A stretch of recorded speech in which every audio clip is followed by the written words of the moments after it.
This meteorite is a Mesosiderite, and usually it's the inside of them that are particularly stunning, but this one has a couple of other secrets. Let's take a look at them. If you take a look at this meteorite, notice how it's roughly equal parts metal and silicates or rock, and that tells us a little bit about its origins and is one of the ways we classify it as a Mesosiderite. Mesosiderites occur out in the cosmos when two bodies violently collide into each other. So we're talking something that's primarily metal and something that's primarily rock, and they create entities like this that eventually make their way back to Earth.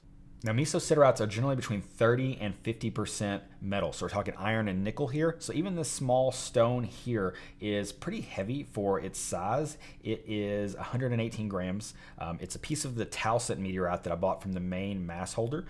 This stone fell sometime in 2017 in Talsint, Morocco. And gosh, it's beautiful. Look at the matrix of the metal and the stone throughout it. Of course, it's been polished, so that's why it's so shiny. And mesosiderites are generally prized for what's inside, and that's how they're often displayed. But this one has a few extra things going on. And if I flip it over here, notice what you see. Notice those little lines there. And what we have here are signs of orientation.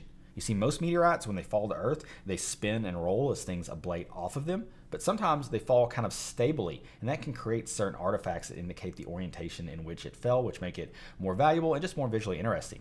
What we can see here, not only kind of the shape of it, which has sort of an oriented look, but look at those lines that you see on it. Those, I believe, are what would be flow lines. And you can think of flow lines kind of like the wax that drips down a candle as it melts. Of course, in that case, it's gravity that's pulling it down. But imagine this stone flying through the air and the outside of it sort of melting a little bit from the heat, from the plasma as it goes through the atmosphere. And that creates these distinctive lines. Now, normally the flow lines are in the fusion crust of the meteorites. They're black and you see them there, and they can wear off at times. This one's a little bit different because these flow lines may actually be metal that has melted because there's such a high metal content in this mesosiderite. It's something I've never seen in a meteorite before. That doesn't necessarily mean a lot. There's a lot of people with a lot more experience than I am, but I did show this one off at a meteorite group I attended a couple weeks back, and a lot of them had never seen it before as either, that the flow lines would be metal as opposed to part of a fusion crust.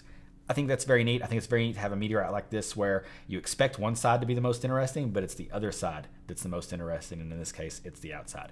Mesosiderites, very cool. They're one of my favorite things to collect and display, and this Talsint meteorite has a very prized place in my collection.